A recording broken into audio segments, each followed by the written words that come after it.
Ny amin'ny 7 indray ny isan'ny olona voamarina fa mitondra ny tsimok'aretina koronavirus androany alakamisy araka ny tatra nataon'ny foibe Baikonaniady atao amin'ny koronavirus na ny CCO. Raha tambatra izany dia miisa 1,780 ny isan'ny olona voamarina fa mitondra ny tsimok'aretina koronavirus hatramin'ny antombohan'ny valanaretina teto Madagasikara.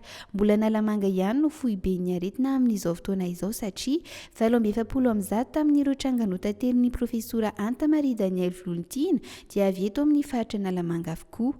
Ankoatra izay dia mitombo 770 ny isan'ny olona sitrana. Tsy niova ny isan'ny olona voasikajo tena marary mafy satria mbola 420 izy ireo ankehitriny araka ny tatra nataon'ny mpitondra teny ny CCO. Miisa 70 kosa ny olona voamarina amin'ny fomba ofisialy fa maty ny valanaretina koronavirus satria nitombo iray izy ireo androany alakamisy. Kompania mpitaterana tanzaniana Precision Air no nalain'ny masoa Comore hanatra any amin'ny tany niaviany ireo komoriana 10 tavela teto Madagasikara. Tamin'ny 12 tanoany no nigadona teo ivato ilay fiaramanidina ka rehefa tafiakatra ireo komoriana 10 dia niverina nitodonakany Moroni avy hatrany ny fiaramanidina.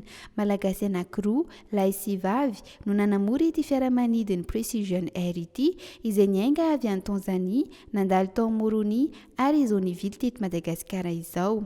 Efa tamin'ny talata lasa teo no tokony hody ireto komoriana 10 ireto saingy nohony tsy nahazoan'ny kompania mpitaterana Madagascar Airways fahazon-dalana dia nofoanana ny sidina ary naverina avokoa ny volana izay nahazo tapakila.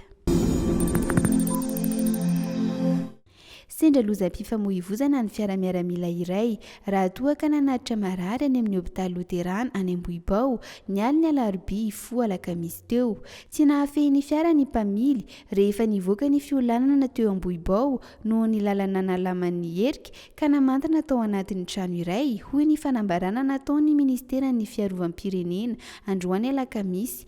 Nilaza ihany koa izy fa tsy misy ny ainana fohy ary voaditra soamantsara tany amin'ny hopitaly ilay marary. Voatery nitondra ity marary ity moa io fiara-miaramila io ho ihany ny filazan'ny ministera noho ny tsy fahampian'ny fiara fitaterana marary.